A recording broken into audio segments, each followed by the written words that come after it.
नमस्कार विद्यार्थी मित्रांनो, welcome to my channel online school चले हम. आपण या चॅनलवर नवीन असाल तर लाईक, कमेंट आणि सबस्क्राईब करा आणि नवीन व्हिडिओच्या जलद नोटिफिकेशनसाठी बेल आयकॉन प्रेस करा. 2.2 The House Builder. Let's see the explanation of the lesson. The name of the lesson is The House Builder. So the House Builder means what? House builder म्हणजे काय? तर house builder म्हणजे जो घर बांधतो तो, ज्याला आपण मराठीमध्ये गवंडी असं सुद्धा म्हणतो. तर अशा एका गवंड्याची ही स्टोरी आहे. Let start. This is a story of a mason who work for a building contractor. The mason always strove to do his work to perfection. तर this is a story of a mason म्हणजे हे एका गवंड्याची ही एक कथा आहे. आणि he work for a building contractor, तो एका कंत्राटदाराकडे, इमारत कंत्राटदाराकडे काम करायचा. The mason always strove to do his work to perfection. तो नेहमी आपले काम अतिशय सुंदर, चांगले, अगदी बिनचूक व्हावे, परफेक्ट व्हावे, अत्युत्तम काम त्याच्याकडून व्हावे यासाठी नेहमी तो झटत असे, प्रयत्न करत असे. As soon as the house had been designed by the architect and detail finalized by the engineer, the contractor would send for the mason and leave the responsibility of building the house to him. म्हणजे एखाद्या वास्तुविशारदाने एखाद्या घराचा आराखडा बनवून दिला आणि अभियंत्याने इतर तपशील पूर्ण केल्यानंतर, फायनलाइज केल्यानंतर कंत्राटदार या गवंड्याला पाचारण करीत असे आणि घर बांधण्याची जबाबदारी त्याच्यावर सोपवित असे. The mason would then without wasting any time start his work. आणि मग थोडासाही वेळ न गमावता तो जो गवंडी होता तो काम करायला सुरुवात करत असे. He would take great interest in his work of building and do it with full dedication. आपले काम सुरू करीत असे आणि तो आपले बांधकाम जे आहे ते अतिशय आवडीने आणि पूर्ण जीव ओतून करीत असे. He made sure that he use the best construction material of high quality. आणि तो ही गोष्ट नेहमी बघत असे की तो जे मटेरियल वापरणार आहे, तो जे सामग्री वापरणार आहे ती सर्वोत्तम दर्जाची आहे. The measurement of the wall, doors, arches etcetera. आणि भिंती, प्रवेशद्वार, कमाने इत्यादीची मापे तो अगदी बिनचूकपणे घेत असे किंवा आहे की नाही ते चेक करत असे. Were perfect and give an excellent and appealing finish to whatever he build. The owners of the new houses build would be more than satisfied with the construction. आणि घरांच्या मालकांना बांधकामाच्या गुणवत्तेमुळे अपेक्षेपेक्षा अधिक समाधान मिळत असे. They are very please, they are very happy when they take position of that home. So after that, because of a zeal, diligence, loyalty, and persistence that he displayed in his work, the mason was a great demand and fetched good business to his contractor.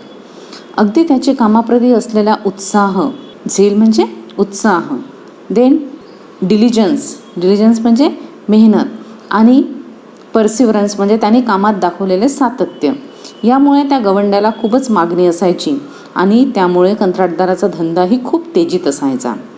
Subsequently the contractor recompensed the mason handsomely with a very good salary. आणि त्यामुळे साहजिकच कंत्राटदार त्या गवंड्याला अगदी त्याच्या कामाचा उत्तम मोबदला देत असे. He could meet the needs of his family sufficiently. त्यामुळे तो आपल्या कुटुंबाच्या सर्व गरजा कुठलीही चणचण न भागवता पूर्ण करू शकत असे. विदाऊट एनी स्कारसिटी म्हणजे कुठलीच कमतरता त्याच्या फॅमिलीच्या गरजा भागवण्यात त्याला कधी पडत नसेल. अतिशय चांगली कमाई त्याची त्यापासून होत असे. द मॅसन दस continued working with great devotion of many years till he become a grandfather. आणि अशा रीतीने तो गवंडी वर्षानुवर्ष एकनिष्ठपणे काम करत राहिला. Till he become a grandfather म्हणजे अगदी आजोबा होईपर्यंत तो काम करत राहिला. Then he decided that it was time to retire and spend time playing with his grandchildren. त्यानंतर मात्र आता आपण निवृत्त व्हावे असे त्याला वाटायला लागले आणि उर्वरित वेळ आपल्या नातवंडासोबत खेळण्यात व्यतीत करावा. ही डिसाइडेड इट असं त्याने ठरवले. Being a firm-minded person, he informed his contractor of his decision to retire from house building. आणि अतिशय दृढनिश्चय असलेल्या त्या गवंड्याने घर बांधण्याच्या कामातून निवृत्ती घेण्याचा आपला हा जो निर्णय आहे तो त्याच्या कंत्राटदाराला सांगितला. The contractor was very disheartened to lose such an excellent workman and urged the mason to continue his job. आता इतका उत्कृष्ट कारागीर आपण गमावणार या विचाराने कंत्राटदार मात्र निराश झाला आणि गवंड्याने काम सोडू नये म्हणून त्याने त्याला खूप गळ घातली. बट नो अव्हेल, पण काही उपयोग झाला नाही. The mason had made up his mind and refuse to carry on. त्या गवंड्याने निर्णय केलेला होता, तो त्याच्या निर्णयाशी ठाम होता आणि he refuse to carry on म्हणजे त्याने काम चालू ठेवण्यास नकार दिला. Finally the contractor convince the mason to build one last house on the beautiful and convenient side. अखेरीस कंत्राटदाराने एक विनंती म्हणून एक सुंदर आणि सोयीच्या स्थळी एक शेवटचे घर बांधण्यासाठी गवंड्याला तयार केले. ॲज अ स्पेशल फेवर म्हणजे अगदी खूप त्याची इच्छा होती की बा माझ्यासाठी एवढं एक स्पेशल घर बांधून दे. The mason agreed to do so with great reluctance, not too happily either. पण विथ ग्रेट रिलक्टन्स म्हणजे त्याची काही इतकी इच्छा नव्हती. अनविलिंगली, इच्छा नसूनही तो नाखुशीने तयार झाला. द कन्स्ट्रक्शन स्टार्टेड आणि बांधकाम सुरू झाले. It was a most beautifully design house to be build at the sought after location. आणि अतिशय सुरेख आराखडा बनविलेले ते एक खास निवडलेल्या ठिकाणी बांधले जाणार होते. हाऊएव्हर द मॅसन कुड not put his mind and heart in his work. पण तो गवंडी मात्र त्याचं काही मन त्या कामात लागत नव्हतं. आयुष्यभर त्याने ते काम केलं पण आत्ता मात्र त्याचं काही मन त्याच्यात लागत नव्हतं. He did his work very रफली, carelessly, without interest or dedication. आता मात्र त्यानं ते घर अतिशय उबडधुबडपणे, निष्काळजीपणाने आणि निरीच्छेनं ते काम केलं. Even the building material use was of low quality. एवढेच नव्हे तर बांधकामाला वापरलेले ते साहित्य जे होते ते लो क्वालिटीचे होते, निकृष्ट दर्जाचे होते आणि तरीही त्याने त्या गोष्टीकडे लक्ष दिलं नाही. ही डिड नॉट केअर, त्याने त्याची काळजी घेतली नाही. He simply wanted to complete the job in haste and finally retire. आणि त्याची फक्त आता त्याच्या डोक्यात एकच गोष्ट होती की पटकन हे काम कंप्लीट करायचं, कसं तरी कंप्लीट करायचं आणि रिटायर व्हायचं म्हणजे निवृत्त व्हायचं. The house was ready earlier than expected. Very रफली made structure, weak walls, poor finish and did not look as good as all as design. आता अपेक्षेपेक्षा अगदी अगोदरच ते घर पूर्ण झाले. आता घर कसं होतं? व्हेरी रफली मेड स्ट्रक्चर म्हणजे खूप ओबडधोबड रचना त्याची होती. अँड वीक वॉल्स, भिंती कशा होत्या? अगदी कमकुवत होत्या. पुअर फिनिश, ते फिनिशिंगही बिलकुल चांगलं नव्हतं, सफाई त्याच्यात बिलकुल नव्हती. And did not look as good as all, आणि एवढं काही ते दिसायला पण छान नव्हतं, असं कसं तरी दिसून राहिलं होतं. ॲज डिझाईनच्या मानाने ते दिसायला काही एवढं व्यवस्थित नव्हतं. Yet the mason did not care. पण एवढं सगळं असूनही तो गवंडी मात्र बेफिकीर होता. He inform the contractor that the house was ready and he was waiting to hand over its keys to him. आणि मग त्या कंत्राटदाराला घर तयार झालेलं आहे आणि घराची किल्ली ताब्यात घेण्यासाठी तो वाट पाहत आहे असे कळविले. दॅट मीन्स त्याला सांगितले की घर तयार झालेलं आहे, आता तुम्ही येऊन हे ताब्यात घ्या. The contractor अरायव्ड at the site. Contractor त्या ठिकाणी आला. He had a file of legal document in his hand. आणि आल्यानंतर त्याच्या एका हातात एक फाईल होती आणि त्या फाईलमध्ये काही कायदेशीर कागदपत्र होती. The mason handled over the new house key to him. आणि त्या गवंडाने नव्या घराच्या किल्ल्या त्याच्याकडे सुपूर्द केल्या. But the contractor did not step forward to enter the house.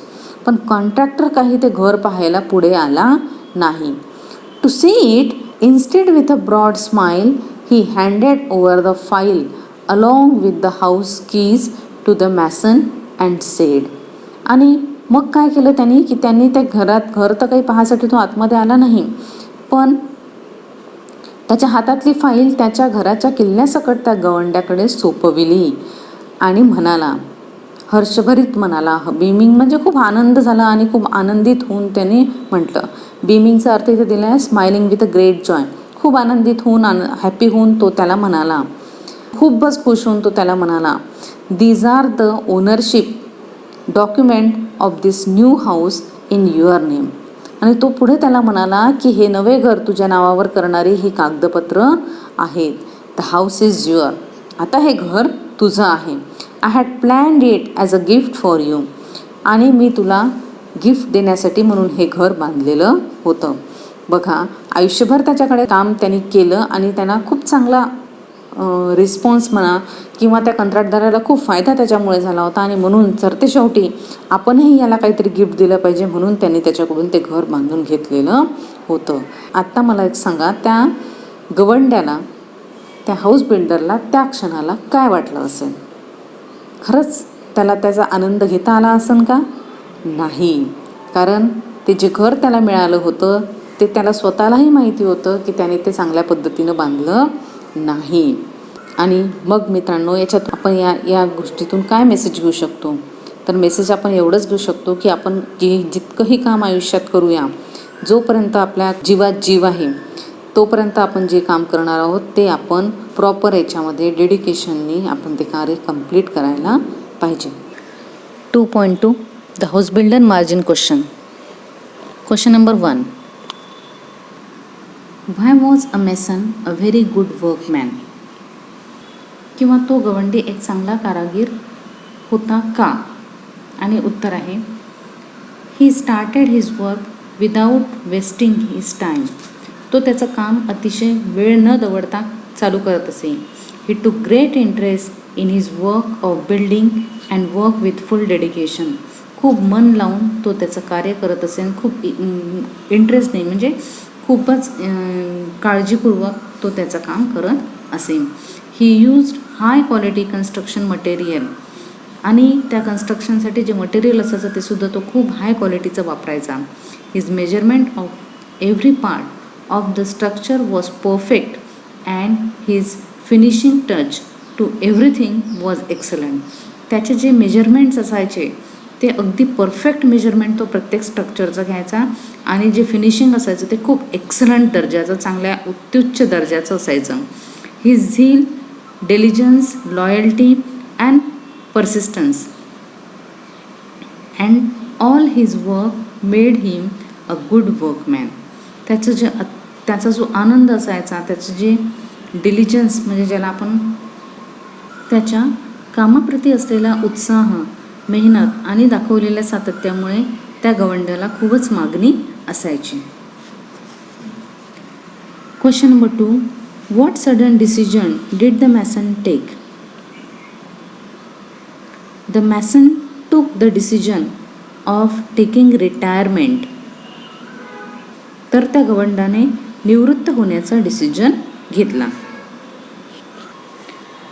Question number 3. What was the contrast in the workmanship of the last house? शेवटच्या घराच्या कारागिरीमध्ये कोणता विरोधाभास होता? तर उत्तर आहे, the mason did not put his careful attention in his work. या कामामध्ये मात्र गवंड्याने त्याचं मन घातलेलं नव्हतं किंवा त्याचं चित्त काही या कामात लागत नव्हतं. His work was rough and was done without interest and dedication. ह्या कामात त्याचं मन लागत नसल्यामुळे त्याचं काम अतिशय रफ होतं आणि त्याला कुठलाच रस त्या गोष्टीमध्ये नव्हता किंवा मेहनत अजिबात तो घेत नव्हता. His building material was of low quality. आणि त्यासाठी वापरलेल्या जे बिल्डिंग मटेरियल होतं ते पण लो क्वालिटीचं होतं आणि तो काही त्याच्यासाठी काळजी घेत नव्हता. He had completed his work hastily and रफली. अतिशय घाईघाईनं पटपट त्यानं त्याचं काम ते कम्प्लीट केलं. Because of rough structure, weak wall, poor finish and workmanship was not good at all.